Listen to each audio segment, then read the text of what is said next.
దేవుని పరిశుద్ధమైన నామానికి మహిమ ఘనత ప్రభావములు కలుగునుగాక. ప్రభు మనలను ప్రేమించి మనకిచ్చిన నేటి ప్రభు దినమందు దేవుని సన్నిధిలో రీతిగా స్తుతించి ఆరాధించటానికి ప్రభు మనలందరినీ సజీవులుగా ఉంచినందుకు ప్రభువును స్తుతిస్తూ మరొకసారి దేవుని యొక్క వాక్యాన్ని కలచి మనం ధ్యానించడానికి ప్రభు ఇచ్చిన సమయాన్ని బట్టి కూడా స్తుతిస్తూ ఉన్నాను. మనందరము దేవుని యొక్క వాక్యాన్ని చదువుకుందాం. యోహాను సువార్త 6వ అధ్యాయం 1 నుండి 14 వచనాలు మనం మార్చి చదువుకుందాం. యోహాను సువార్త 6వ అధ్యాయము 14 వచనాలు మనం మార్చి చదువుకుందాం.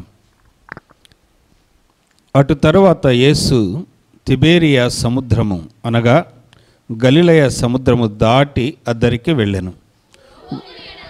ఆయన చేసిన సూచక్రియలను చూసి బహుజనులు ఆయనను యేసు కొండ ఎక్కి అక్కడ తన శిష్యులతో కూడా కూర్చుండెను.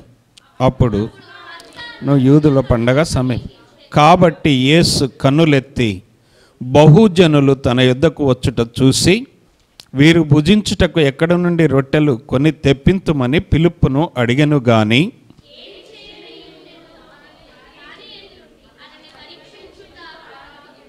అందుకు ఫిలిప్పు వారిలో ప్రతి వాడును కొంచెం పుచ్చుకొనుటకైనను 200 దేనారముల రొట్టెలు చాలవని ఆయనతో చెప్పెను.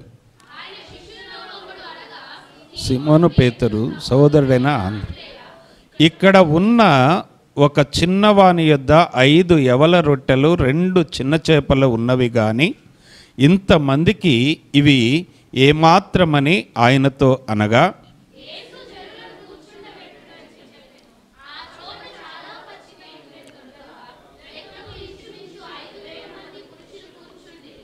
యేసు ఆ రొట్టెలు పట్టుకొని కృతజ్ఞతాస్తుతులు చెల్లించి కూర్చున్న వారికి వడ్డించెను. అలాగున చేపలు కూడా వారికి ఇష్టమైనంత మట్టుకు వడ్డించెను.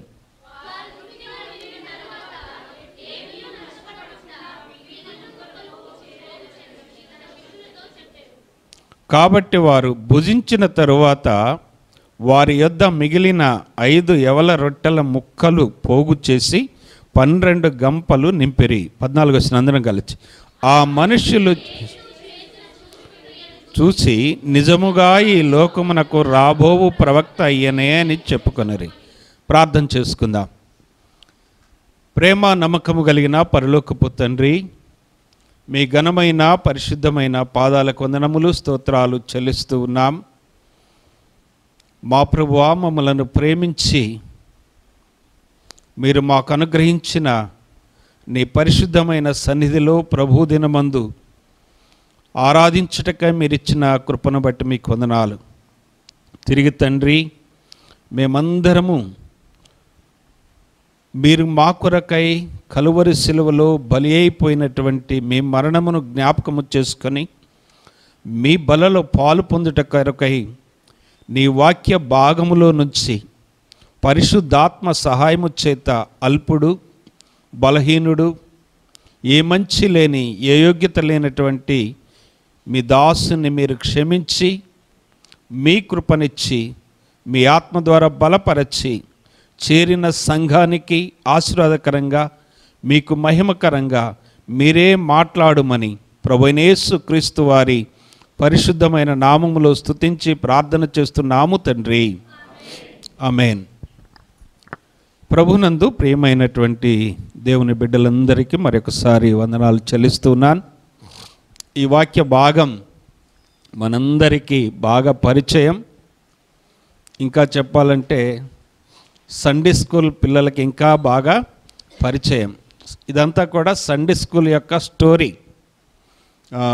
మనం ఎక్కువగా సండే స్కూల్లో ఈ కథలే మనకి నేర్పుతూ ఉంటారు. చిన్నప్పుడు సండే స్కూల్కి వెళ్ళిన వాళ్ళు ఎంతమంది ఉన్నారు? పెద్దల్లో చాలా తక్కువ కదా. నేను కూడా వెళ్ళా సండే స్కూల్ ఆ రోజుల్లో. అయితే నేను మీకు ఒక విషయాన్ని ఇక్కడ జ్ఞాపకం చేస్తాను. ఒక అద్భుతమైనటువంటి లేకుంటే మనం ఆత్మీయంగా పాఠం నేర్చుకునేటువంటి ఒక కథ చెబుతా. అది నవ్వడానికి బాగా ఉంటుంది, తర్వాత మనకి ఆత్మీయ పాఠంగా కూడా ఉంటుంది. ఒక పాస్టర్ గారంట ఆదివారం నాడు ఈ 5 రొట్టెలు 2 చేపల గురించి వాక్యము నాలాగనే అరిచి దంచి కొట్టిండంట. జనాలకి వినటానికి ఎలా ఉన్నదంటే భలే భలే కనిపించింది. అబ్బా, ఎక్కడ లేని ఊపు వచ్చింది. ఎమోషన్ వారు తట్టుకోలేనంత వాక్యాన్ని అయ్యగారు బోధించారు. బోధించిన తర్వాత చర్చ అయిపోయిన తర్వాత బయటికి వెళ్ళేటప్పుడు పాస్టర్ గారి దగ్గరికి ఒక అబ్బాయి వచ్చాడట. ఒక బాబు వచ్చి ఏమన్నాడంటే, పాస్టర్ గారు 5 రొట్టెలు అన్నారు, 2 చేపలు అన్నారు, 5,000 మందే పురుషులు అన్నారు, స్త్రీలు పిల్లలు చాలామంది, వాళ్ళ లెక్క లేదు అన్నారు. అయితే ఎట్ట పెట్టినట్టు నాకు చెప్పాలి మీరు అన్నాడంట పాస్టర్ గారిని. ఇవన్నీ ఎట్లా వచ్చినాయి అన్నాడంట. అబ్బాయి, నువ్వు అడిగింది బాగానే ఉన్నది, కానీ ఈ విషయం అర్థమయ్యేటట్టు చెప్పాలంటే, నీకు అర్థం కావాలంటే రేపు పొద్దున్నే రా అన్నాడట. ఏమన్నాడు చెప్పండి? రేపు పొద్దున్నే. ఆ పిల్లోడు కూడా పొద్దున్నే బ్రష్ చేసుకొని వచ్చి పాస్టర్ గారి దగ్గర కూర్చోండి. పాస్టర్ గారు రాంగులోనే, పాస్టర్ గారు చెప్పండి, ఆ 5 రొట్టెలు 2 చేపలు ఇన్ని వేల మందికి ఎట్లా పంచిండు అంటే, అబ్బాయి ఏం లేదు కానీ ఇవి నీకు అర్థమయ్యేటట్టు చెప్పాలంటే నేను కొన్ని నిఘంటువులు చూడాలి, చాలా బుక్స్ చూడాలి అన్నాడట. రేపు పొద్దున్నే రారా అన్నాడట. మరలా ఏం చేశాడు? రేపు పొద్దున్నే వాడు వచ్చాడు. రేపు పొద్దున్నే వచ్చిన తర్వాత అన్నాడు, అబ్బాయి నువ్వు అడుగుతున్నావు కాబట్టి ఇంకొక రోజు నాకు టైం ఇవ్వు, నేను కొంచెం ఆలోచించి చెబుతాను అన్నాడట. మరలా ఏం చేశాడు చెప్పండి? ఇంకొక రోజు కూడా వచ్చాడు. వింటున్నారా? మరలా ఇంకొక రోజు కూడా వచ్చాడు. మరలా ఇంకొక రోజు వచ్చేళ్ళకి పాస్టర్ గారికి, అమ్మ ఈడు వదిలిపెట్టేటట్టు లేడు, మరిచిపోయేటట్టు లేడు, ఈడు చాలా గట్టి పిల్లోడు, మామూలు పిల్లోడు కాదు అనుకున్నాడట. అప్పుడు రారా కూర్చోనానా అన్నాడట. ఈ రోజుల్లో మనం తినే రొట్టెలు ఎంత ఉన్నాయి? చిన్న చిన్నగా ఉన్నాయిరా. ఆ రోజుల్లో రొట్టెలు ఎలా ఉన్నాయో తెలుసా? మన ఖమ్మం కిలా అంత ఉండేవిరా అన్నాడంట. ఎంత ఉన్నాయి చెప్పండి? ఖమ్మం కిలా అంత ఉన్నాయి. కాబట్టి ఏం చేసిండో 5,000 మందికి వచ్చినాయి అనగా, ఈ సండే స్కూల్ స్టోరీ లాగానే ఉంటుంది, కానీ దీనిలో ఉన్నటువంటి ఆత్మీయత, దీనిలో ఉన్నటువంటి మాధుర్యం, దీనిలో ఉన్న లోతైన సత్యం, ఇది మనకు నేర్పే పాఠం, మనకు ఉపయోగపడేటువంటి, మనకు ఆశీర్వాదకరంగా ఉండేటువంటి ఈ సత్యాన్ని మనం చాలామంది ఏం చేస్తామంటే చదివి దాటిపోతుంటాం, విని మరిచిపోతుంటాం, విని వెళ్ళిపోతుంటాము. కానీ ఆ వాక్యములో ఉన్నటువంటి మాధుర్యాన్ని మనం ఏం చేయలేము, అనుభవించలేము. కనుక ఈ వాక్య భాగంలో ఏమున్నదంటే, యేసు ప్రభువారు చేసిన ఈ అద్భుతం 4 సువార్తల్లో కూడా వ్రాయబడినటువంటి గొప్ప అద్భుతమైనటువంటి కార్యం. యేసు ప్రభువారు 4 సువార్తల్లో ఆయన సిలువను గురించి ఏ రీతిగా వ్రాసారో సువార్తికులు, అదేవిధంగా ఈ 5 రొట్టెలు 2 చేపల గురించి కూడా 4 సువార్తికులు రాశారు. కొన్ని విషయాలు ఒక్కొక్క సువార్తలో ఉన్నది, ఒక్కొక్క సువార్తలో ఉండదు. ఈ యొక్క భాగం మాత్రమే 4 సువార్తల్లో ఉంటా ఉన్నది. కనుక ఇప్పుడు ఈ 5 రొట్టెలు 2 చేపలు, ఈ 5,000 మంది పురుషులు, స్త్రీలు పిల్లలు లెక్కబెట్టలేదు, ఎక్కువగా ఉన్నారు.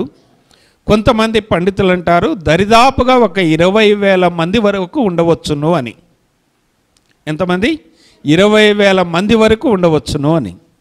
ఆ రీతిగా అంతమంది ఎలా తిన్నారు, ఏమిటి, దేవుడు ఎలా ఈ అద్భుతాన్ని చేయగలిగిండు, ఈ రహస్యం ఏంటి, మనము కూడా తెలుసుకోవాలి, ధ్యానం చేయాలి. యేసు ప్రభువారు ఏమంటున్నారంటే, ఒక 4 మాటలు చెబుతాను, మీరు మీ మనసులో గుర్తుపెట్టుకోండి. అది ఏదైనా సరే, మనమైనా సరే, మన కష్టార్జితమైన సరే, మన బిడ్డలైనా సరే, మనకు కలిగి ఉన్నది ఏదైనా సరే, యేసుప్రభు వారు ఏమంటున్నాడంటే నా యొద్దకు రండి అంటున్నాడు. మొదటి మాట చెప్పండి, ఏంటది? నా యొద్దకు రండి అంటున్నాడు. మనకు తెలుసు మత్తయి సువార్త 11:28, ప్రయాసపడి భారమును మోసుకొనుచున్న సమస్త జనులారా నా యొద్దకు రండి అంటున్నాడు. మత్తయి సువార్త 14:18 ఏమున్నదంటే ఇంకొక మాట, నా యొద్దకు తెండి అంటున్నాడు. ఏం చేయాలంటే చెప్పండి, నా యొద్దకు తెండి. మొదటి మాట ఏంటో చెప్పండి, నా యొద్దకు రండి. రెండవది ఏంటో చెప్పండి, నా యొద్దకు తెండి అంటున్నాడు. మత్తయి 14:18. మార్కు సువార్త 9:19 ఏమంటున్నాడంటే నా యొద్దకు తీసుకొని రండి. ఏం చేయాలంటే చెప్పండి. ఇప్పుడు మూడోది, నా యొద్దకు తీసుకొని రండి. మార్కు సువార్త 9:19. ఆ తర్వాత 4వ మాట ఏంటంటే యోహాను సువార్త 1:43 నన్ను వెంబడించండి. ఎన్ని మాటలు చెప్పండి? 4 మాటలు. మొదటిది ఏంటది? నా యొద్దకు రండి, నా యొద్దకు తెండి. మూడవది ఏంటది? నా యొద్దకు తీసుకొని రండి. ఆ తర్వాత నన్ను వెంబడించండి. ఈ రీతిగా చేస్తే మన జీవితంలో ఎంత ఆశీర్వాదం అంటే చాలా గొప్ప ఆశీర్వాదాన్ని దేవుడు మనకి, మన కుటుంబాలకి ఇస్తాడు. ఆయన యొద్దకు మనము ఏదైతే తీసుకొని రామో, ఆయన యొద్దకు ఎప్పుడైతే రామో, ఆయన చేతిలోనికి ఎప్పుడైతే పెట్టమో, ఆయనతో ఎప్పుడైతే వెంబడించమో, మనము మన కుటుంబాలు, ఒక మాటలో చెప్పాలంటే మన పితరులు పెద్దలు చెప్పిన సామెతలాగా ఎక్కడ వేసినా గొంగళి ఎక్కడ ఉంటుందని చెప్పండి, అక్కడే ఉంటుంది. దానికి కాళ్ళు లేవు, ఎక్కడికి పోదు. మనము కూడా అదే రీతిగా ఎలా ఉన్నామంటే ఎక్కడైతే ప్రభువుని నమ్ముకొనక ముందు ఏ స్థితిలో ఉన్నామో ఈనాటికి కూడా అదే స్థితిలో ఉన్నాము. ఎందుకంటే ప్రభు వాక్యాన్ని మన హృదయంలోనికి చేర్చుకోవట్లా, ప్రభు వాక్యం మన హృదయంలోనికి రావట్లా, ప్రభు వాక్యం మన హృదయంలో నిలవట్లా, ప్రభు వాక్యం మన హృదయంలో ఏం చేయట్లేదంటే ఫలించట్లా. ఒక రకంగా చెప్పాలంటే ఒక భయం ఉన్నది, ఒక భక్తి ఉన్నది, అది పేరుకు మాత్రంగా ఉన్నది, కానీ ఆత్మలో కార్యం మాత్రము జరగట్లా. ఆత్మలో కార్యము జరిగితే ఎలా ఉంటుందంటే అది ఆశీర్వాదకరంగా ఉంటుంది. మునుపున్నట్టు ఉండం, మనం గతంలాగా ఉండం, మనం మారిపోతాం. ప్రభులోకి వచ్చిన తర్వాత, ప్రభు బిడ్డలమైన తర్వాత, ప్రభువుని వెంబడించిన తర్వాత మన యొక్క ప్రతిదీ కూడా ప్రభు ఏం చేస్తున్నాడంటే మిమ్మల్ని ఎవరినైనా నేను తలగానే ఉంచుతాను కానీ తోకగా ఉంచు. మీరు ఇచ్చేవారుగానే ఉంటారు కానీ పుచ్చుకునేవారుగా ఉండరు. ఇంకా మనము ఈ బీద స్థితిలో, ఇంకా మనం ఈ దీన స్థితిలో ఇంకా వెనకకు పోవటానికి కారణం ఏంటంటే ఈ 5 రొట్టెలు 2 చేపలు ఎక్కడికి వచ్చినాక ఆశీర్వదించబడ్డాయి చెప్పండి? యేసయ్య దగ్గరికి ఎప్పుడైతే వచ్చాయో అప్పుడు ఆశీర్వదించబడ్డాయి. ఇలా ఆశీర్వదించబడటానికి ఒక ప్రాముఖ్యమైనటువంటి కారణం ఏంటంటే మనము మన దగ్గర ఉన్నటువంటి ప్రతిదీ ఏం చేయాలంటే ఆ యేసయ్య దగ్గరకు తీసుకొని రావటానికి ఇష్టపడాలి. యేసయ్య దగ్గరికి అప్పుడు పోయిన వారం మీరు వినే ఉంటారు, ఆంద్రేయను గురించి చెప్పినటువంటి భాగములో ఆంద్రేయ చేసినటువంటి ఆ పరిచర్యలో ఇదొక భాగంగా పోయిన ఆదివారం సామెల్ పాస్టర్ గారి ద్వారా మీరు విన్నారు. మరలా నేను ఇక్కడ జ్ఞాపకం చేసేది ఏంటంటే ఆంద్రేయను గురించి కాదు, ఆ తీసుకొని వచ్చిన బాబుని గురించి కాదు, ఆ రొట్టెలు ఏ రీతిగా ఆశీర్వదించబడ్డాయి, ఆ రొట్టెలు ఏ రీతిగా ఇన్ని వేల మంది తినగలిగారు అనే దానిని మనం జ్ఞాపకం చేసుకుంటే దేవుని యొక్క వాక్యములో మనము అనేకమైనటువంటి సాదృశ్యాలు మనం చూస్తాం. ఎప్పుడైతే ఈ 5 రొట్టెలు 2 చేపలను విరవటానికి ముందు కారణం ఏంటంటే అక్కడ ఒక అద్భుతమైనటువంటి వాక్యం ఉన్నది. చూడండి, ఇది అధ్యాయములో 4వ వచనం. అప్పుడు పస్కా అను యూదుల పండగ సమీపించెను. ఏమొచ్చిందంటే చెప్పండి, ఏ పండగ వచ్చింది? పస్కా పండుగ. పస్కా పండుగని ఏం చేయాలంటే ఆచరించాల. మన మొదటి వర్తమానములో విన్నాం, 78వ కీర్తనలోని, 79వ కీర్తనలోని, లేకుంటే 105వ కీర్తనలోని, ద్వితీయోపదేశకాండం 5వ అధ్యాయములో ఏమంటాడంటే ఇది ప్రతిదీ మీ పిల్లలకి ఏం చేయాలంటే చెప్పండి, నేర్పాలి, వారికి అభ్యాసము చేయాలి. వారి జీవితాల్లో వారు కూర్చున్నప్పుడు, వారు నిలుచున్నప్పుడు, వారు నడిచినప్పుడు, వారు పడుకున్నప్పుడు వీరికి ఏం చేయాలంటే దేవుని యొక్క అద్భుతమైన కార్యాలన్నీ వారికి ఏం చేయాలి చెప్పండి, నేర్పుతా రావాలి. ఆ రీతిగా జరిగినటువంటి అద్భుతమైనటువంటి కార్యము నిర్గమాకాండములో పస్కా పండగ.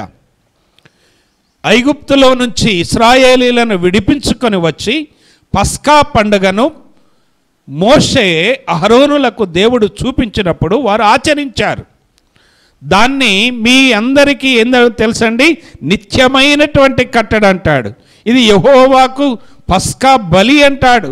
ఒకసారి చూద్దాం, చూడండి నిర్గమాకాండములోని 12:21 నుండి మనం 28 వరకు చూసినప్పుడు 27వ వచనంలో చూడండి ఏమన్నదో. మీరు ఇది యెహోవాకు పస్కా బలి. ఈ పస్కా బలిని ఆచరించాలి. ఈ పస్కా బలిని ఎవరు ఆచరిస్తారో అది నిత్యమైనటువంటి కట్టడ. ఆ కట్టడ విధించినటువంటి యేసు ప్రభువారు ఏం చేస్తున్నాడంటే పస్కా పండుగని ఇక్కడ జ్ఞాపకం చేస్తున్నాడు 6వ అధ్యాయంలో. యేసు ప్రభువారి యొక్క సేవా జీవితములో, లేకుంటే యేసు ప్రభువారి యొక్క పరిచర్యలో, యేసు ప్రభువారు పరిచర్యకు వచ్చిన తర్వాత 30 సంవత్సరాలప్పుడు ఆయన పరిచర్యకు వస్తే ఆయన జీవితంలో మరణించే వరకు 3 పస్కా పండుగలు వచ్చాయి. ఎన్ని వచ్చినాయి చెప్పండి? 3 పస్కా పండుగలు. మొదటి పస్కా పండుగ యోహాను సువార్త 2వ అధ్యాయములో చూద్దాం. చూడండి, యోహాను సువార్త 2వ అధ్యాయము 13వ వచనం. యూదుల పస్కా పండుగ సమీపింపగా యేసు యెరూషలేమునకు వెళ్ళి దేవాలయములో ఎడ్లను గొర్రెలను పావురములను అమ్మువారిని రూకలు మార్చువారిని వారి బల్లలు పడద్రోసి పావురములు అమ్మువారితో వీటిని ఇక్కడ నుండి తీసుకొని పొండని నా తండ్రి ఇల్లు వ్యాపారపు ఇల్లుగా చేయకూడని చెప్పుతూ ఉన్నాడు. ఇక్కడ ఈ మొదటి పస్కా పండుగలో జరిగినటువంటి అద్భుతమైన విషయం ఏంటంటే దేవాలయమును యేసు ప్రభువారు ఏం చేస్తున్నాడు? శుద్ధి చేస్తున్నాడు. దేన్ని చెప్పండి? దేవాలయమును శుద్ధి చేస్తూ ఉన్నాడు. యేసు ప్రభువారి సేవా జీవితంలో ఈ మొదటి పస్కా పండుగలో దేవాలయములో ఉన్న వ్యాపారాన్ని, మరి అక్కడ రూకలు మార్చేవారిని, లేకుంటే అనేక విధములైనటువంటి దేవునికి వ్యతిరేకమైన కార్యములు జరిగించే వారిని ఏం చేస్తున్నాడు? వెళ్ళగొడతా ఉన్నాడు. మనందరికీ తెలుసు, 1 కొరింథీ 3:16 ఏమన్నా చెప్పండి? మీ దేహము దేవుని ఆలయం. దేవాలయమును పస్కా పండగ రోజు యేసుప్రభువు వారు ఏం చేశారు? శుద్ధి చేశారు, శుభ్రం చేశారు. మన జీవితంలో కూడా మనము మన హృదయాన్ని, మన మనస్సుని, మన ఆలోచనల్ని, మనకున్న తలంపులను, మనకున్నటువంటి దేవునికి వ్యతిరేకమైన ప్రతి దానిని మనము ఏం చేసుకోవాలి చెప్పండి? శుద్ధి చేసుకోవాలి. అర్థమవుతుందా? ఏం చేయాలి? శుద్ధి చేయాలి. రెండవ పస్కా పండగ ఎప్పుడంటే మనం చదువుకున్నటువంటి ఈ యోహాను సువార్త 6వ అధ్యాయములో మనం చూస్తే, మరలా 6వ అధ్యాయానికి వద్దాం. యోహాను సువార్త 6వ అధ్యాయములో యేసు ప్రభువారు ఏం చేస్తున్నారంటే రొట్టెలు విరుస్తూ ఉన్నారు. చూద్దాం, చూడండి. ఇప్పుడు 8వ వచనంలోనికి వద్దాం. 8-9. ఆయన శిష్యులలో ఒకడు అనగా సీమోను పేతురు సహోదరుడైన ఆంద్రేయ ఇక్కడ ఉన్న ఒక చిన్నవాని యొద్ద 5 యవల రొట్టెలు 2 చిన్న చేపలు ఉన్నవి, కానీ ఇవి ఏమాత్రము, ఇవి ఎంతమందికి అని ప్రభుతో చెబుతా ఉన్నాడు. ఈ పస్కా పండగలో ఏమి జరుగుతున్నది? మొదటి పస్కా పండగలో ఏం జరిగిందని చెప్పాను. యేసుప్రభు వారి సేవా జీవితంలో దేవాలయమును శుద్ధి చేశారు. ఈ పస్కా పండగలో ప్రభువారు ఏం చేస్తున్నాడంటే ఆయన చేతిలోనికి ఏం తీసుకున్నాడు? రొట్టెలు తీసుకుంటున్నాడు. అవి నా యొద్దకు తెండి. తెచ్చిన తర్వాత ఏం చేస్తున్నాడు? ఇక్కడ ఆ రొట్టెలు పట్టుకొని ఆయన దగ్గర తీసుకొని వస్తే ఆయన ఏం చేస్తాడంటే మొట్టమొదటిగా దేవునికి కృతజ్ఞతాస్తుతులు చెల్లిస్తాడు. అర్థమవుతుందండి. రెండవదిగా ఆయన ఏం చేస్తాడంటే ఆశీర్వదిస్తాడు. మూడవదిగా ఆయన ఏం చేస్తాడో తెలుస్తండి, విరుస్తాడు. అర్థమవుతుందా? మొదటిది ఏం చేస్తాడు? ఆయనకిస్తే కృతజ్ఞతాస్తుతులు చెల్లించారు. వేరే సువార్తలు మార్కు, మత్తయి, లూకాలో మనం చూస్తే ఆ విషయాలు ఉంటాయి. కృతజ్ఞతాస్తుతులు చెల్లించి తర్వాత ఏం చేశాడు చెప్పండి? ఆశీర్వదించి తర్వాత ఏం చేశారు? వాటిని విరుస్తూ ఉన్నాడు. ఇది ఎక్కడ జరిగింది? మనం చదువుకున్నటువంటి నిర్గమాకాండం 12వ అధ్యాయములో అరణ్యములో ఉన్నటువంటి ఆ ఇశ్రాయేలు యాత్రలో యేసు ప్రభువారు దేవాది దేవుడు ఆజ్ఞాపించినటువంటి ఆ పస్కా బలిని ఇశ్రాయేలీలు ఆచరిస్తూ వచ్చారు. ఇశ్రాయేలీలు ఆచరించినప్పుడు ఏం చేశారు?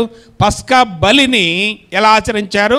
ఏడాది యొక్క నిష్కపటమైనటువంటి గొర్రెపిల్లను తీసుకొని వధించి దాని రక్తముతో ఏం చేశారట? పై దారబంధపు కమ్ముకి 2 నిలువు కమ్ములకి హిస్సోపు యొక్క కుంచెతో పూశారు. అప్పుడు వారికి ఏం పోయింది చెప్పండి? మరణ దూత దాటిపోయింది. ఆ మరణదూత దాటిపోయిన ఆ సందర్భాన్ని ఇక్కడ జ్ఞాపకం చేసి యేసుప్రభు వారు ఏం చేస్తున్నారంటే రొట్టెను విరుస్తూ ఉన్నాడు. ఎప్పుడది? రెండవసారి పస్కా పండుగ. ఈ పస్కా పండుగలో రొట్టె విరుస్తూ ఉన్నాడు. ఎప్పుడైతే ఆయన చేతుల్లోనికి పోయిందో, ఆయన చేతిలో పోయినప్పుడు కృతజ్ఞతాస్తుతులు చెల్లించారో, ఎప్పుడైతే ఆ రొట్టెను విరిచారో ఎంతమంది కంటే చెప్పండి? 5,000 మంది పురుషులు, ఇంకా అనేక మంది స్త్రీలు, పిల్లలు ఉన్నారు. 10వ వచనంలో మనం ఆ వాక్య భాగాన్ని చూడవచ్చు. ఇక్కడ మనం ధ్యానం చేసేటువంటి ప్రాముఖ్యమైన విషయం, మనము దేవుని యొక్క చేతిలోనికి మనకున్నవి తీసుకొని వస్తే ఏం చేస్తాడు చెప్పండి? ఆయన విరుస్తాడు. మనకొచ్చిన వారం కూలిలో, లేకుంటే మనకొచ్చిన నెల జీతంలో ఫస్ట్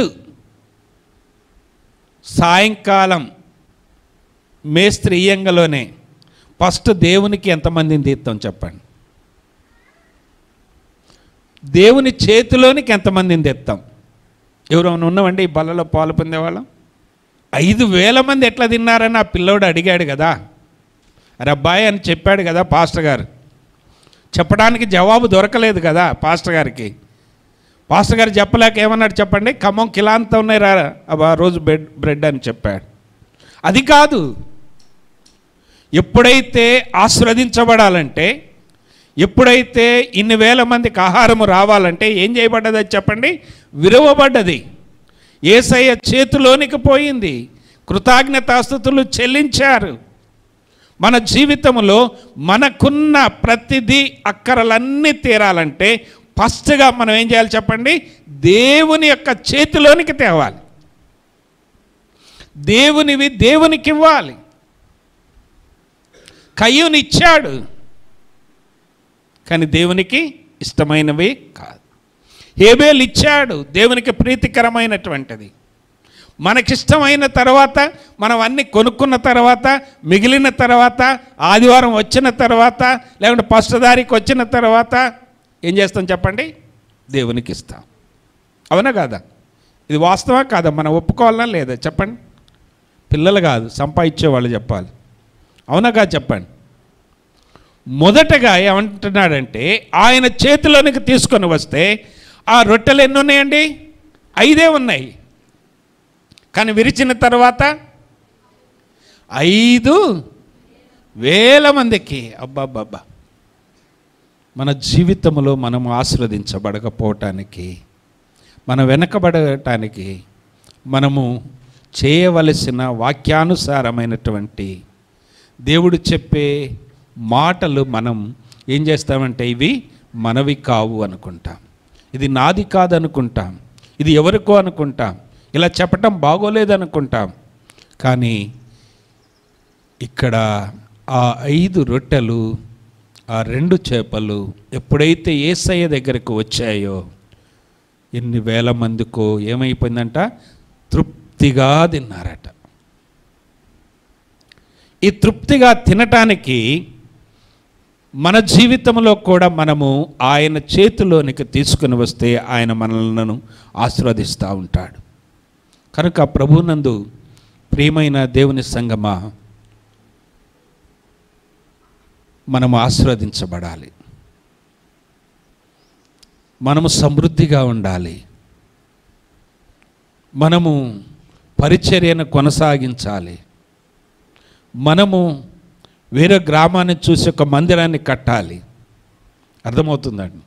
ఇవి ఎక్కడి నుంచి రావాలి? యేసయ్య దగ్గర నుంచి రావాలి. యేసయ్య మనకిస్తాడు. యేసయ్య మనకిస్తాడంటే మనం ఏం చేయాలి చెప్పండి? మనము యేసయ్యకి ఇవ్వాలి. మీ అందరికీ తెలుసు కదండి, మనం వాడుకునేటువంటి కోల్గేట్ పేస్ట్. ఆ కోల్గేట్ అటువంటి ఆయన దేవునికి మొట్టమొదటిగా ఎంత ఇచ్చేవాడో తెలుసా? 10 ఇచ్చాడు, 10%. ఆ తర్వాత ఆశీర్వదించబడి పెంచుకుంటూ పోయి ఈరోజు వరకు ఆ కోల్గేట్ యొక్క సంస్థ వారికి వచ్చిన ఆదాయం అంతటిలో దేవునికి ఎంత ఇస్తారో తెలుసా? 90% దేవునికి ఇచ్చి 10% వాళ్ళు ఆడుకుంటారు. ప్రపంచంలో ఎక్కడికి పోయినా ఏం దొరుకుద్ది? కోల్గేట్ పేస్ట్ దొరుకుద్ది. అవునగా చెప్పండి. కారణం ఏంటి? దేవునికి ఇచ్చాడు. మిషన్ హాస్పిటల్ ఉన్నదంటే, సెయింట్ మేరీ స్కూల్ ఉందంటే, సెయింట్ జోసెఫ్ స్కూల్ ఉందంటే, ఇంకొక హాస్పిటల్ ఉందంటే, కరుణగిరిలో చర్చి ఉన్నదంటే, అక్కడ హాస్పిటల్ ఉన్నదంటే, ఇవన్నీ వైద్యం జరుగుతున్నాయి అంటే ఎట్లా చెప్పండి? దేవునికి ఇస్తే, దేవుని చేతిలో పెడితే. మనం ఎప్పుడైతే పెట్టమో, దేవుని చేతిలోనికి తేమో, ఇస్తాం. ఎప్పుడు ఇస్తాం చెప్పండి? మన అన్నీ అయిపోయిన తర్వాత ఆయన ఏమంటున్నాడు? మొట్టమొదట ఆ విధవరాలతో ఏలి అంటున్నాడు, ఈ ఒక్కరోజుకే ఉన్నది, నేను నా కొడుకు తినటానికి, కరువు బాగున్నది. కానీ ఏలి ఏమంటున్నాడు? మొదట నీవు చేసిన అప్పము తీసుకొని నా యుద్ధకు తీసుకొని రా. ఎన్ని సంవత్సరాలు అంటండి పోషించింది దేవుడు? 3.5 సంవత్సరాలు. హల్లెలూయా. ఎప్పుడైతే మనం విరవబడతామో, దేవుని చేతిలోనికి వెళతామో, దేవుని చేతిలోకి తీసుకొని వస్తామో, ఆ తొట్టిలో పిండి నూనె ఏ మాత్రము కూడా అయిపోయి. మన ఇంట్లో ఇంకా అప్పులకు పోతున్నామంటే కారణం ఏంటి? ఇంకా మనం లోన్ల కొరకు చూస్తున్నామంటే, మనం ఇంకొకళ్ళకి ఇంకా ఏదో చూస్తున్నామంటే కారణం ఏంటి చెప్పండి? ఏం చేయట్లేదు? దేవునికి ఇస్తున్నాం, కానీ ఎప్పుడో ఇస్తాం. ఏం చేయాలట? ఫస్ట్ జీతం రాంగలోనే దేవుని సేవకులు, మందిరానికి వెళ్ళేటువంటి వాళ్ళు, సంఘస్థులు, విశ్వాసులు ఏం చేస్తారో తెలుసండి? మొట్టమొదటిగా దేవునికి తీస్తారు. వాళ్ళు ఆశీర్వదించబడతారు. అలాంటి వాళ్ళు చాలామంది ఉన్నారు. కానీ ప్రతిరోజు కూలికెళ్ళే మనమే ఏం చేయట్లేదు చెప్పండి? ముందు దేవునికి తీయట్లే. పిల్లగాళ్ళకు కొనుక్కుంటాం, బజ్జీలు కొంటాం, అరటిపండ్లు కొంటాం, కూరగాయలు కొంటాం, సరుకులు కొంటాం, ఇంటికి వస్తాం, మిగిలితే ఆదివారం నాడు. ఎందుకు చెబుతున్నానంటే, ఆశీర్వదించబడాలనే ఒకే ఒక తాపత్రయం తప్ప రెండోదేమీ లేదు. ఆశీర్వాదమునకు ఆయన కారకుడు. సకల ఆశీర్వాదములకు ఆయన కారకుడు. మన దేవుడు ఎవరంటే ఆశీర్వదించే దేవుడు. ఎలా ఆశీర్వదించబడ్డాయి? ఆ 5 రొట్టెలు 2 చేపలు ఇన్ని వేల మంది ఎలా తిన్నారు? నిజంగా మీకు చదువు రాకపోతే చదువు వచ్చిన వాళ్ళ దగ్గర ప్రతిరోజు కూలికి పోయిన వాళ్ళు రాపించుకోండి. నెల వచ్చిన తర్వాత నీ ఆదాయం ఎంత? నీవు దేవుని దగ్గర దొంగిలిస్తున్నావా, దేవునికి నమ్మకంగా ఉంటున్నావా? ముఖ్యంగా బలలో పాలు పొందేవాళ్ళు, పరిచారకులు, బల పంచేవాళ్ళు, విశ్వాసులు, మనమందరం ఏం చేయాలో తెలుసా అండి?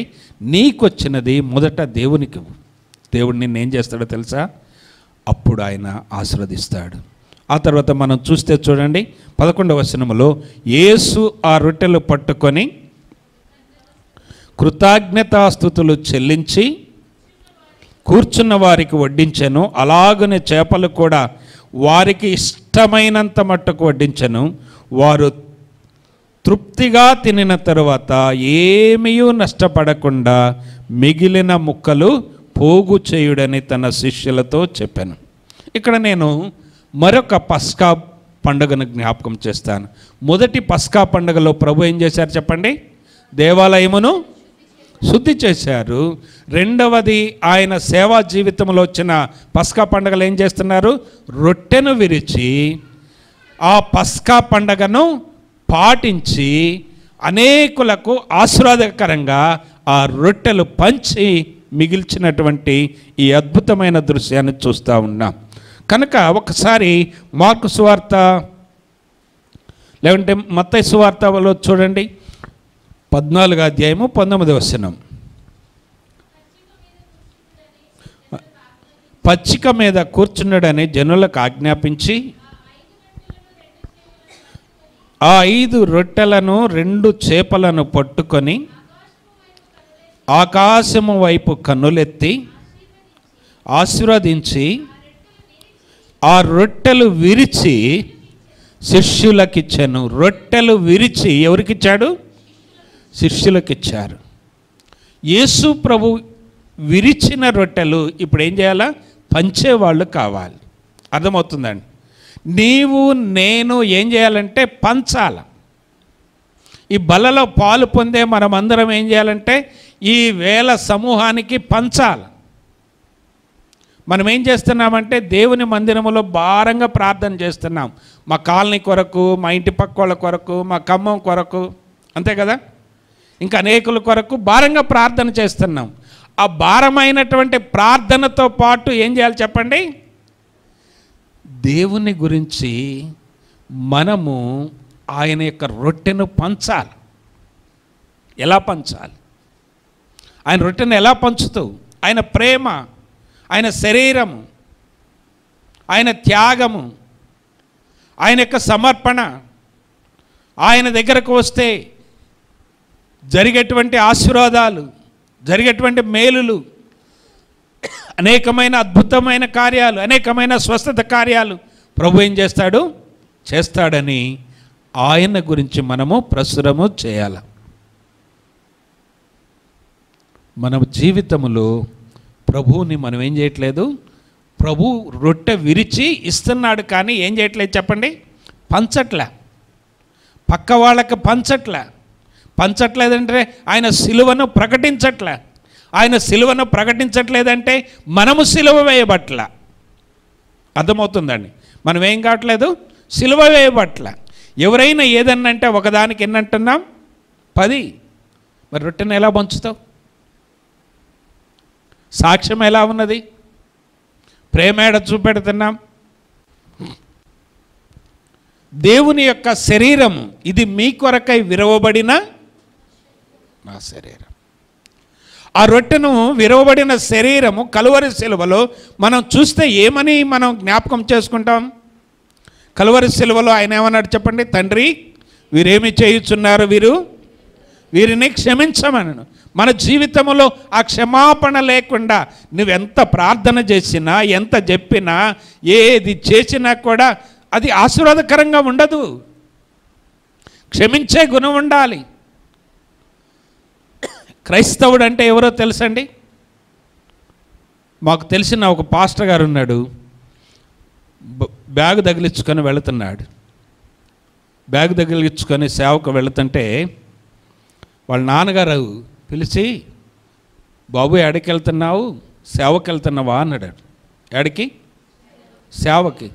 అప్పుడు ఆ పాస్టర్ గారు అన్నాడు, నానా నేను సేవకి వెళ్ళట్లేదు, సావటానికి వెళుతున్నాను అన్నాడు. ఎక్కడికి వెళ్తున్నాడు చెప్పండి? సావటానికి వెళుతున్నాను. సేవ, క్రైస్తవ జీవితము, దేవుని బిడ్డలు, దేవుని సంఘము, ప్రభు బలలో పాలు పొందే మనందరం, ఇక్కడ ఉన్నటువంటి మనం అందరం సచ్చిన వాళ్ళమే. దేని విషయంలో? లోకం విషయంలో చచ్చున్నామా బతికున్నాం చెప్పండి. అందుకని ఆయన అంటున్నాడు, ఒకసారి చూద్దాం యేసు ప్రభు వారు ఏం చెబుతున్నాడో. ఈ 3వ పస్కా పండగ యోహాను సువార్త 12వ అధ్యాయం 1వ వచనము కానీ 11వ అధ్యాయం 55వ వచనములో కానీ ఆయన జీవితంలో ఆఖరి పస్కా పండగను చూస్తూ ఉన్నాం. ఈ ఆఖరి పస్కా పండగలో ఆయన ఏమి చేస్తున్నాడంటే, మనము చూస్తే 12వ అధ్యాయంలోని 1వ వచనములో ఉన్నది, 11వ అధ్యాయము 55వ వచనములో కూడా మనం చూస్తాం. 55వ వచనం చూద్దండి. మరియు యూదుల పస్కా పండగ సమీపమై ఉండెను. 1వ వచనం 12:1. కాబట్టి తాను మృతులలో నుండి లేపిన లాజరు ఉన్న బేతనియాకు పస్కా పండగకు 6 దినములు ముందుగా వస్తూ ఉన్నారు.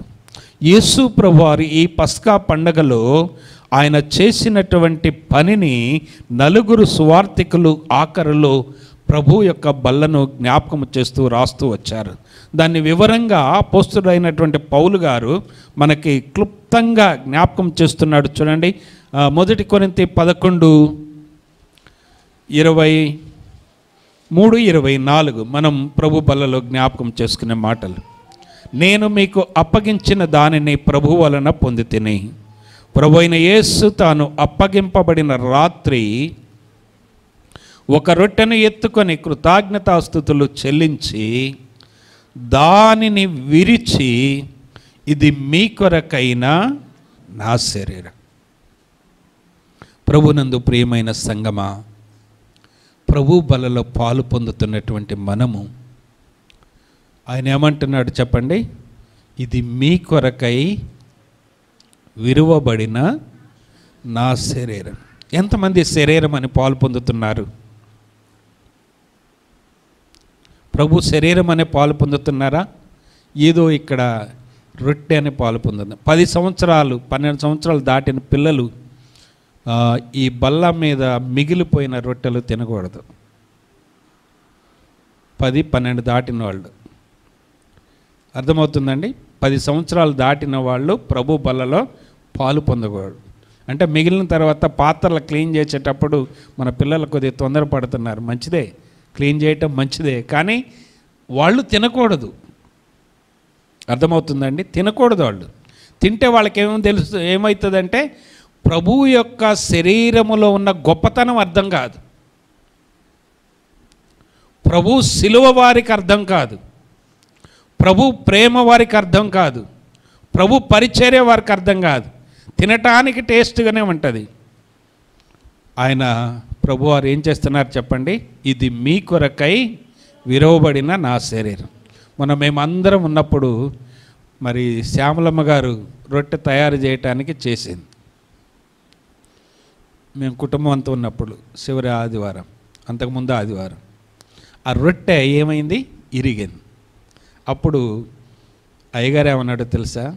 నువ్వు పెనం మీద ఇరితే నేను అక్కడే విరవాలి అన్నాడు. ఇది మీ కొరకై విరువబడిన నా శరీరము. మామూలు కాదు, సర్వశక్తి కలిగిన దేవుడు అంటున్నాడు, సర్వాధికారి అయిన దేవుడు అంటున్నాడు, నీ కొరకు నా కొరకు కలువరి శిలువలో ప్రాణం పెట్టడానికి వచ్చిన దేవుడు అంటున్నాడు. ఇది మీ కొరకై విరవబడిన నా శరీరము. విరవబడాలి, మనం అన్ని విషయంలో విరవబడాలి. దేవుని యొక్క వాక్యం జ్ఞాపకం చేస్తూ ఉన్నది. కీర్తనల గ్రంథం 34:18 చూడండి. 34:18.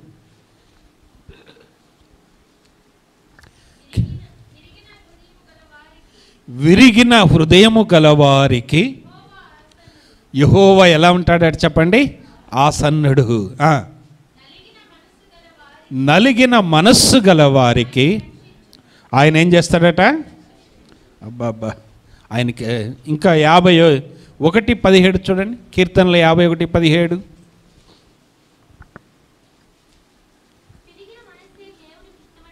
విరిగిన మనస్సే దేవునికి ఇష్టమైనటువంటి బలులు. దేవా, నీవు విరిగి నలిగిన హృదయమును అలక్ష్యము చేయవు. దేవునికి ఏంటిదట చెప్పండి? ఇష్టం. ఏంటది? ఏది ఇష్టం? మనకేమి ఇష్టం? సండే చికెన్ ఇష్టం, మటన్ ఇష్టం. కానీ యేసయ్యకి ఏమి ఇష్టం అంటే నీవు నేను ఎలా ఉండాలట? విరిగాలి. స్వపరీక్ష చేసుకోవాలి, సొంతంగా పరీక్ష చేసుకోవాలి. మనం విరిగిపోయామా? ఏదన్నా చూసినప్పుడు, ఏదన్నా వస్తువు చూసినప్పుడు, నీది కానప్పుడు, నువ్వు బజార్ను వెళుతున్నావు, ఒక 500 నోటు దొరికింది, ఏం చేస్తావు? కాసేపు చూస్తారా చెప్పండి? చూస్తారా? చూసి ఎవరన్నా వస్తారేమో పోగొట్టుకున్నారని, అబ్బాయి ఇవాళ దేవుడు నాకు బలేగిచ్చింది అనుకుంటారా?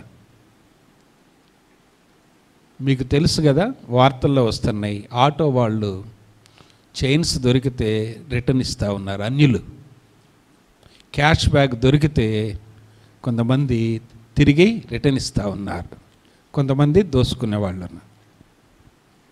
మన మనసు ఇరిగిందే చెప్పండి? నేత్రాశ, శరీరాశ, జీవపు డంబం అనేటువంటి ఈ ఆశలు ఇరిగినాయా? విరిగినాయి అస్సలు చెప్పండి? ఎవరితోనైనా మాట్లాడేటప్పుడు విరిగిన మనసుతో మాట్లాడుతున్నావా? ఉప్పు కారం మసాలా వేసి మాట్లాడితే చెంప మీద కొట్టినట్టు మాట్లాడుతున్నామా?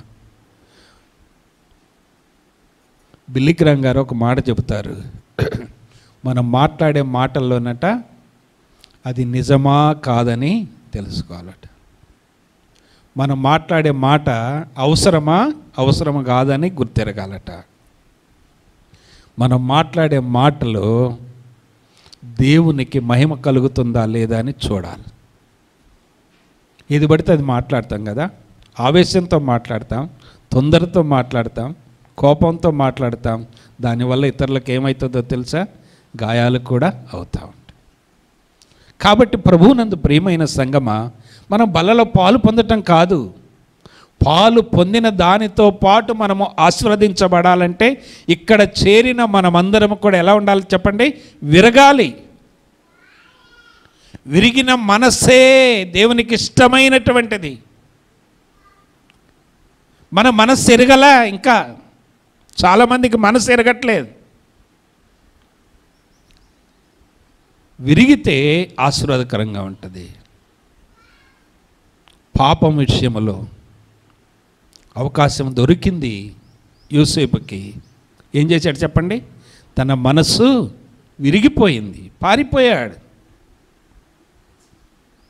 షడ్రక్, మెషక్, అబేద్నెగోలు, పెద్దవాడైనటువంటి దానియేలు వాళ్ళ ముందు మంచి మంచి బిర్యానీ ఫ్రైలు ఉన్నాయి. వారి మనసు విరిగింది, ఇవి మాకు అక్కరలేదు. తినే కాడ మన మనసు విరిగిందా? ఏదైనా దొరికే కాడ మన మనసు విరిగిందా?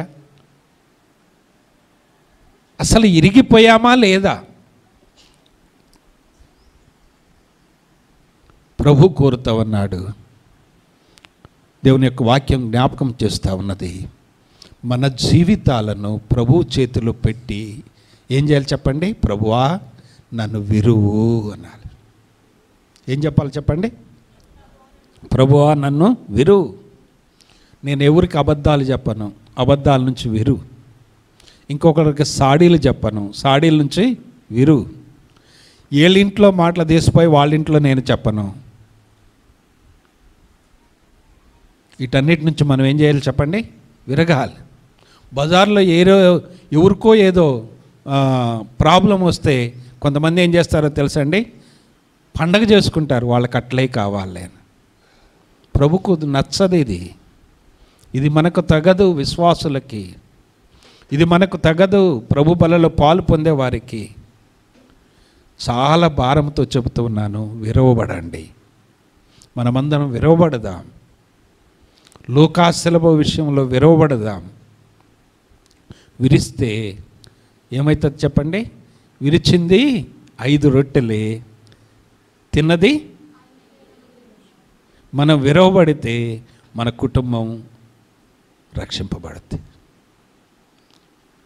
మనం విరవబడితే మన స్నేహితులు రక్షింపబడతారు. మనం విరవబడితే మన బంధువులు రక్షింపబడతారు. మన భర్త ఇంకా మారు మనసు పొందటానికి కారణం ఏందో తెలుసా? మనం విరవబడలా. మన భార్య మారు మనసు పొందకపోవటానికి కారణం ఏందో తెలుసా? మనం విరవబడలా. మన ఇంటి పక్క వాళ్ళు మనల్ని చూసి ప్రభు దగ్గరకు రాకపోవటానికి కారణం ఏందో తెలుసా?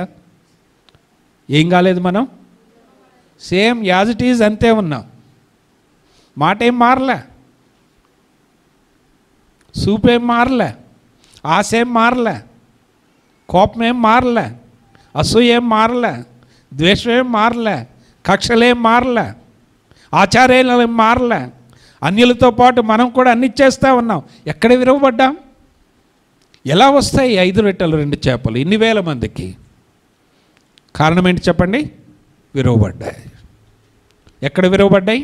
ప్రభు చేతిలో విరవబడ్డాయి. ప్రభువు నీ కొరకు నా కొరకు, ఇది మీ కొరకై విరవబడిన నా శరీరము. మనం విరవబడదామా? ప్రభు బలలో పాలు పొందేటప్పుడు పరీక్ష లేకుండా పాలు పొందమాకండి.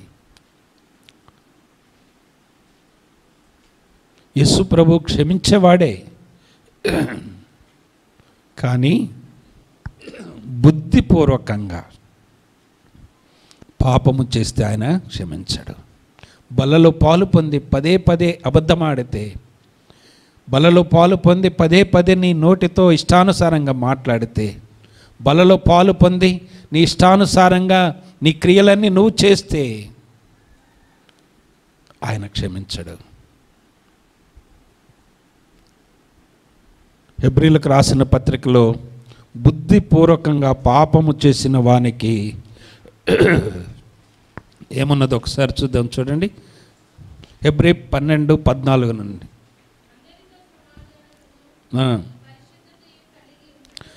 అందరితో సమాధానమును ఏం కలిగి ఉండాలట? పరిశుద్ధతయు కలిగి ఉండేటకు ప్రయత్నించుడి. పరిశుద్ధత లేకుండా ఎవడునూ ప్రభువుని చూడడు. పరిశుద్ధత లేకుండా ప్రభు బలలో పాలు పొందకూడదు, ప్రభువుని చూడకూడదు. తర్వాత, మీలో ఎవడైనను దేవుని కృపను పొందకుండా తప్పిపోవునేమో అనియు, ఏదైనా వేరు ఏదైనాను మొలచి కలవరపరచుట వలన అనేకులు అపవిత్రులైపోవుదురేమనియు. 16వ వచనం, ఒక పూట కూటి కొరకు తన జ్యేష్ఠత్వపు హక్కును అమ్మివేసిన ఏశావు వంటి ఎవరట? భ్రష్టుడు. ఏశావు ఎవరంటే చెప్పండి? భ్రష్టుడు. దేవుని మందిరమును నిర్లక్ష్యము చేస్తే, ప్రభు బల్లను నిర్లక్ష్యము చేస్తే, జ్యేష్ఠత్వమును నిర్లక్ష్యము చేస్తే ఏమైపోయిందంటే చెప్పండి? భ్రష్టుడు. ఆ తర్వాత 17వ వచనంలోనికి లేకుంటే 16కు కూడా కంప్లీట్ చదివితే మనకి కొంత దేవుడు ఆశీర్వాదకరంగా చేస్తాడు. చూడండి, జ్యేష్ఠత్వపు హక్కును అమ్మివేసిన ఏశాపు వంటి భ్రష్టుడైనను వ్యభిచారి అయినను ఉండునేమో అని జాగ్రత్తగా చూసుకొనడి. ఏశావు ఆ తరువాత ఆశీర్వాదము పొందగోరి కన్నీళ్లు విడుచుచు దానికోసరము శ్రద్ధతో వెదికినను మారు మనసు పొంద అవకాశము దొరకక బయట పెంట కుప్పలో విసిరివేయబడ్డాడు, విసర్జింపబడ్డాడు, డస్ట్బిన్లోకి పోయాడు, నరకానికి పోయాడు. తెలిసి పాపము చేస్తే, బలలో పాలు పొంది తప్పిపోతే, బలలో పాలు పొంది ఇష్టానుసారంగా జీవించితే ప్రభు కొరకు సమర్పించుకోకపోతే, ప్రభు కొరకు విరవబడకపోతే ఏం చేస్తాడంటే ప్రభు ఎన్నిసార్లు గద్దించినను. మొదటి వర్తమానంలో మనం విన్నాం. ప్రభు బల్ల గురించే నేను మాట్లాడాలని ఆశపడతా ఉన్నాను. ఆయన నీ కొరకు ఏమైపోయాడు? విరవబడ్డాడు. ఆయన చేతిలో మనమేమైపోదాం? విరవబడదాం. విరవబడదామా? మోకరించండి, ఒకసారి ఆలోచించండి. ప్రభువా, నా నోరు విరవబడ్డది, నా చూపు విరవబడ్డది, నా చేతులు విరవబడ్డాయి. దేవుడు ఎంత గొప్ప దేవుడు అంటే, నీ కొరకై ఆయన సాతానును విరిచివేశాడు. యేస్కేలు గ్రంథం 30:21లో మీరందరూ కూడా తలలు ఉంచండి, కళ్ళు మూసుకునండి. నీపై అధికారము కలిగినటువంటి సాతాను యొక్క బంధకాలను, ఐగుప్తు యొక్క కాడిని నేను విరిచివేశానంటాడు యేస్కేలు గ్రంథములో. ఇర్మియా గ్రంథములు అంటాడు 28:11లో, బబులోను యొక్క కాడిని, నెబుకద్నెజరు యొక్క కాడిని, ఫరో యొక్క కాడిని నేను విరిచివేశానంటున్నాడు ఇశ్రాయేలీలతో. ఇదిన మోకరించిన మనతో ప్రభు మాట్లాడుతున్నాడు. నేను మీ కొరకై మీకు విరోధముగా ఉన్న ప్రతి విధమైనటువంటి ఆయుధము రూపింపబడినది ఏదైనా విరవబడుద్ది అని జ్ఞాపకం చేస్తున్నాడు. బల్లెము నరుకువాడు ఆయనే, శత్రువును నశింపజేయువాడు ఆయనే. ఆ ప్రభువుని జ్ఞాపకం చేసుకునండి. ప్రభు బల్ల కొరకై సిద్ధపడదాం. అయ్యా, నన్ను విరవండి, నా ఆశలు విరవండి, నా తలంపులు విరవండి, నా ద్వేషము, నా అసూయ, నా పగ, నా లోకపు యొక్క ఆచారాలు విరవండి, విరిచేయండి. నాలో ప్రభువా నిర్లక్ష్యాన్ని విరిచివేయండి. నాలో నీకు ఆయాసకరమైనది ఏదైనా ఉంటే విరిచివేయండి. ప్రభు విరిచివేస్తాడు. అప్పుడు ప్రభు యొక్క శరీరక్తంలో మనం పాలు పొందవచ్చు. లేని ఎడల పాలు పొందితే బలహీనులం అయిపోతాం, రోగులం అయిపోతాం, ప్రభు నుంచి దూరమై నిద్రిస్తాం. ఈ బల్ల చాలా పరిశుద్ధమైనటువంటి బల్ల. సృష్టికర్త అయినటువంటి, సర్వాధికారి అయినటువంటి, సర్వశక్తిమంతుడైనటువంటి ఆ యేసయ్య కలువరి శిలువలో నీ కొరకై, మనందరి కొరకై విరగ్గొట్టబడుతున్నాడు, చీల్చబడుతున్నాడు. ఇది మీ కొరకైనటువంటి నా శరీరము విరిచి మాట్లాడుతూ ఉన్నాడు. ఆయనే నీ కొరకు, సృష్టికర్త అయిన దేవుడే విరవబడితే, అంతలో కనబడి అంతలో మనం మాయమైపోయే ఆవిరి లాంటి మనమెంత విరవబడటానికి ఒప్పుకోపోతే విరిస్తే నువ్వు ఆశీర్వదించబడతావు. మోషే ఐగుప్తు ధనము కంటే క్రీస్తు విషయమైన నిందని, ఐగుప్తు యొక్క రాజరికాన్ని విరిచి వద్దనుకొని వచ్చాడు. దానియేలు, షడ్రక్, మెషక్, అబేద్నెగోలు వాటన్నిటిని విరవబడ్డారు. యోసేపు పాపము నుంచి విరవబడ్డాడు. మనం ఏ రీతిగా ఉన్న ఒకసారి జ్ఞాపకం చేసుకో. ప్రభు మాట్లాడుతున్నాడు. ప్రభు నిన్ను ఆశీర్వదించడానికి ఇష్టపడతా ఉన్నాడు. 5,000 మందికి 5 రొట్టెలే ఆశీర్వదించబడ్డాయి. అనేకుల కొరకు నీవు ఆశీర్వదించబడాలి. ప్రభువా, నన్ను విరువు. ప్రభువా, ఈ దినం నీ బలలో పాలు పొందటానికి ముందు నన్ను నేను పరీక్ష చేసుకుంటాను. నీ చేతిలోనికి వస్తానయ్యా, నీ యొద్దకు వస్తానయ్యా, నీ చేతిలోనే నేను ఉంటానయ్యా. నువ్వు పాట పాడుతున్నావు చాలాసార్లు, నీ చేతిలో రొట్టెను నేను విరువుము యేసయ్య అంటున్నావు పెదవులతోని, నాలుకతోని.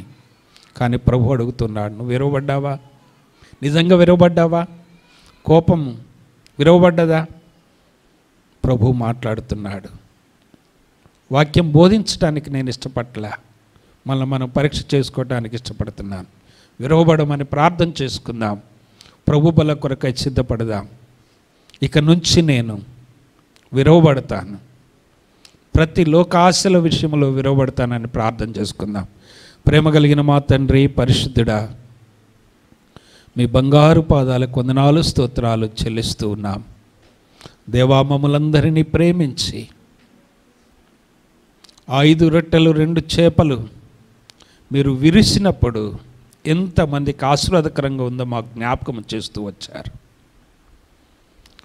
తిరిగినైనా కలువరి సిలువలో మీరు మా కొరకై విరవబడ్డారు. మమ్మలందరినీ మరణములో నుంచి జీవములోనికి దాటించారు. మీరు విరవబడ్డారు. మీ శరీరమును మీ రక్తమును తిని త్రాగువాడు నిత్య జీవము గలవాడని మాకు ఆ కృపనిచ్చారు. దాన్ని బట్టి స్తుతిస్తూ ఉన్నాం. ఆ రోజు విరవబడినటువంటి మీ శరీరం ఈ రోజునైనా సార్వత్రిక సంఘములో విరవబడుతూ ఉన్నది, పరిశుద్ధంగా ఉంటూ ఉన్నది, యోగ్యంగా ఉంటుంది, ఆశీర్వాదకరమైనటువంటి బల్లగా ఉంటుంది. ఆ దినం మొదలుకొని ఈ దినం వరకు కూడా నాయన వర్ధిల్లుతా ఉన్నది మీ బల్ల. అట్టి బల్లలో పాలు పొందుటకు మాకు మేమందరము పరీక్షించుకొని విరవబడినటువంటి వారమై మీ చేతిలో ఉన్నటువంటి వారమై మీ బల్లలో పాలు పొందుటకు నీ కృప చూపమని ఈ వాక్యమును విన్న ప్రతి ఒక్కరిని ఆశీర్వదించండి. ఈ వాక్యమును విన్న ప్రతి ఒక్కరిని బలపరచండి. నేటి దినము నీ మాటలు విన్నటువంటి ప్రతి ఒక్కరిని మీరు విరిచి ఆశీర్వదించి మీరు వాడుకోమని ప్రభువైన యేసు క్రీస్తు నామములో స్తుతించి ప్రార్థన చేస్తున్నాము తండ్రి. ఆమేన్.